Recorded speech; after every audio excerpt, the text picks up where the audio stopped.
Le diabète, l'obésité, avec leurs conséquences cardiovasculaires, constituent aujourd'hui une véritable épidémie mondiale avec des conséquences médicales, sociales et économiques dévastatrices et sans précédent. Ces maladies ne sont plus limitées aux pays riches et constituent désormais un problème de santé publique croissant dans les pays en développement, comme le Maroc, où le modèle alimentaire occidental se propage et remplace souvent l'alimentation traditionnelle et saine. À cela, il faut ajouter les changements profonds liés à l'urbanisation rapide, aux modifications des structures sociales, familiales et aux progrès technologiques et de confort. Le rôle de l'industrie alimentaire est éminemment présent dans une société de surconsommation et vivant sous l'effet et la pression de la publicité. Entre 1960 et aujourd'hui, soit à peine 2 générations, l'alimentation des Marocains s'est transformée. En effet, le passage à une alimentation comportant davantage de denrées alimentaires raffinées et sucrées, d'aliments d'origine animale et de graisse, joue un rôle majeur dans l'épidémie actuelle de l'obésité, du diabète et des maladies cardiovasculaires, entre autres affections non transmissibles. Selon les chiffres de la Fédération internationale du diabète, le nombre des diabétiques dépasse aujourd'hui les 415 millions et atteindra probablement les 642 dans moins de 25 ans. Concernant l'obésité, 1,4 milliard de personnes âgées de 20 ans et plus présentent un surpoids. Environ 3,4 millions d'adultes en meurent chaque année.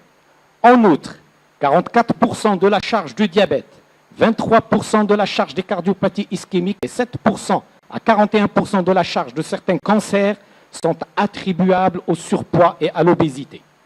Globalement, plus d'un adulte sur 10 dans le monde est obèse. À cela, il faut ajouter le nouveau danger, celui de l'obésité infantile. Environ 40 millions d'enfants de moins de 5 ans présentent un surpoids en 2012. Autrefois considérés comme des problèmes propres aux pays à haut niveau, le surpoids et l'obésité augmentent de façon spectaculaire dans les pays à faible et moyen revenu, surtout en milieu urbain. Dans les pays en développement et les économies émergentes, comme celle de notre pays, la prévalence du surpoids et de l'obésité chez les enfants d'âge préscolaire dépasse aujourd'hui les 30%. Au Maroc, le diabète est en progression constante et on estime aujourd'hui le nombre de diabétiques à environ 2 millions de personnes atteintes et dont plus de 40% s'ignorent qu'elles sont diabétiques. De même, le nombre de personnes en surpoids ou obèses ne cesse d'augmenter et dépasserait largement les 3,5 millions de Marocains. Si rien n'est fait, ces nouveaux fléaux, avec leurs complications, menacent d'absorber les bénéfices du progrès économique, pas uniquement au Maroc, mais dans le monde entier. Lorsqu'il s'agit du handicap, les coûts de substitution des soins et des autres facteurs pourraient tripler les chiffres déjà très élevés de l'OMS. Les budgets des gouvernements de toute la planète seront confrontés à une immense pression exercée par les soins aux personnes atteintes du diabète, se traduisant par le paiement de pensions d'invalidité, d'indemnités, de frais de services sociaux et médicaux et de revenus. En outre, les assurances de santé privées et les employeurs devront faire face aux coûts croissants du traitement de plus en plus de personnes atteintes du diabète. Devant ce tableau dramatique, peut-on espérer renverser la situation et lutter efficacement contre cette nouvelle épidémie nationale et mondiale? Oui, selon la Fédération internationale du diabète et l'OMS.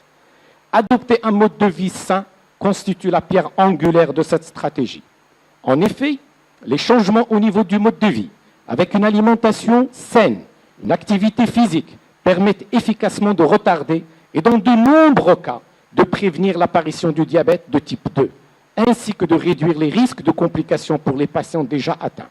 On estime qu'en surveillant le poids des adultes, il serait possible de diminuer d'au moins 50% le nombre de cas de diabète. Pour atteindre cet objectif dans notre pays, des changements de comportement individuels et collectifs doivent s'opérer rapidement. Toute la société doit s'impliquer et se sentir concernée. les professionnels de santé en premier lieu, mais aussi les responsables politiques et le secteur privé et toute la société civile doivent fournir un effort afin de réduire le taux global du risque au sein de la population.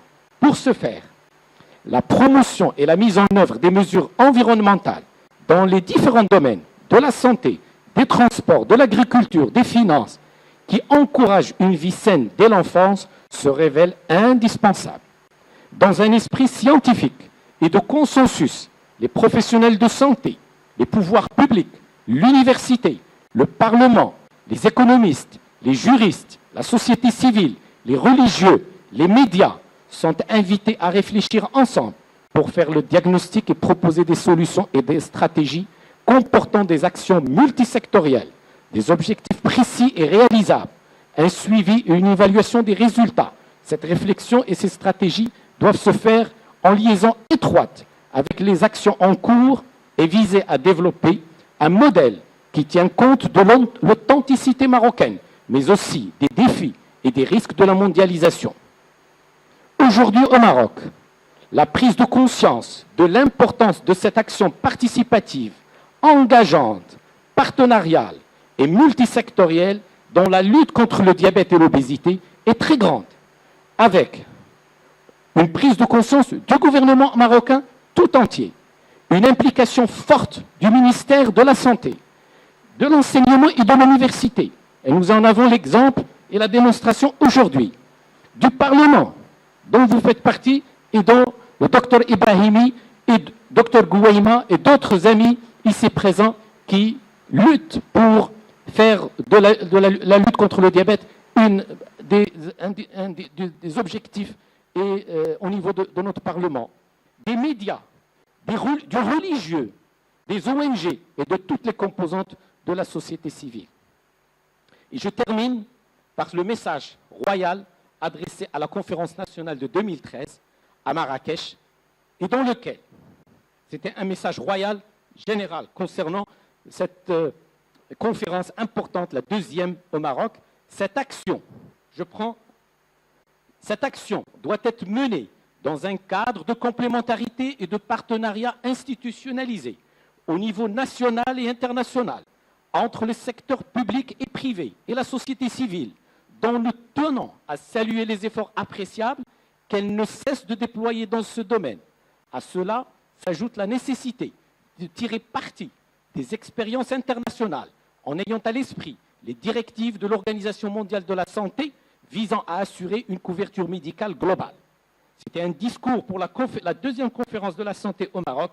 Je pense qu'il s'adapte parfaitement pour la lutte contre le diabète et l'obésité en ce qui nous concerne aujourd'hui.